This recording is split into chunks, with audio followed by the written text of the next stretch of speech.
Hey guys, John Doerr again with Two Marine Dads. Listen, there's 2 items on your person right now that are infinite. One of them's your ass. And what I mean by that is you can do something dumb at work and get chewed on by your boss, and then go home and do something stupid at home and get chewed on by your wife, and it's the same ass that's being chewed.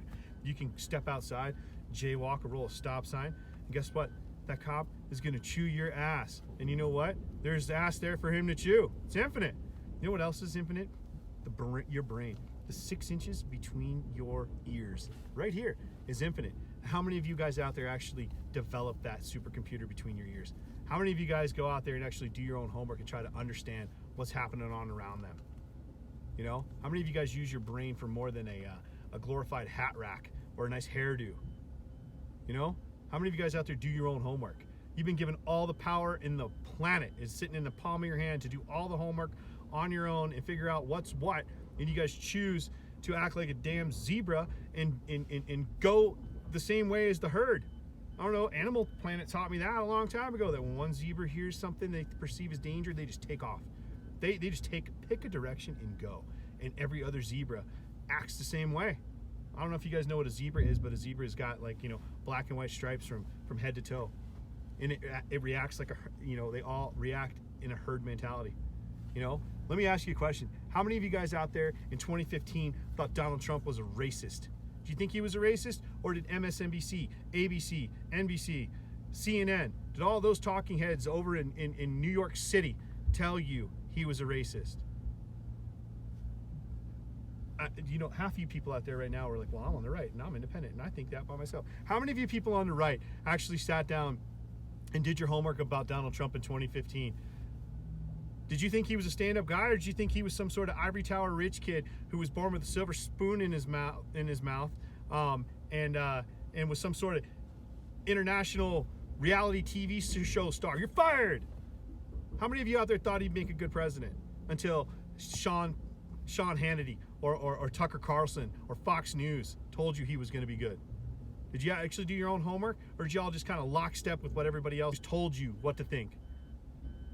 Hey, here's a tidbit of information for you guys out there on the left. Did you know that Donald Trump was the first president in since 1865 that put the Ku Klux Klan on a national domestic terrorist group list? Did you know that? Doesn't sound like a racist to me. Did you know that he dated an African American woman? Yeah, it doesn't sound like a racist to me. Did you know that he moved the U.S. Embassy in Israel to Jerusalem? Yeah, a lot of anti-Semites would have done that. I'm sure if you were to go poll some neo-Nazis, they would say that was a good thing. No, they wouldn't. So, I mean, do your own homework. Just, I don't understand it. You have the power of the world in the palm of your hands. You can literally Google search anything. And what do you choose to use it for? You choose to find out, there's 2 gorillas over in the San Diego Zoo and they came down with the coronavirus, and that's terrible, those poor animals. How many times have I seen that today pop up on my Facebook? Or here's one for you. Did you know there's a rumor that Kanye West might be getting a divorce from Kim Kardashian? Who cares? I don't understand it. You have the power of the world in the palm of your hands. You use it to find out that there's a pepperoni shortage, or who's dating who. Who cares? You know what? I found out today there was a guy who told me he works in the rodeo. He's real close up personal with like cattle, farmers, and ranchers, all that kind of stuff. I don't know the first thing about cattle. I was born and raised on an agricultural farm. I couldn't tell you the first thing about raising anything alive, apart from my kids. He said that there's been a coronavirus vaccine for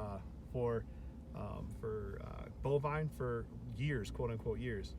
So on my lunch break, I spent 5 minutes on Google, and I Google searched, is there a coronavirus vaccine for cows? Turns out in 1977, they started making a vaccination for cattle, and within 2 months they had a herd immunity established from 2 months from the administration of the vaccine. It took a little while longer to get the vaccine going. How many of you guys out there are saluting Donald Trump and saluting companies like Pfizer for this production? We've gone in 9 months. We've gone from a strain of a virus to a vaccination, when this stuff has been around for the last 40 years, 43 years. They've been doing it.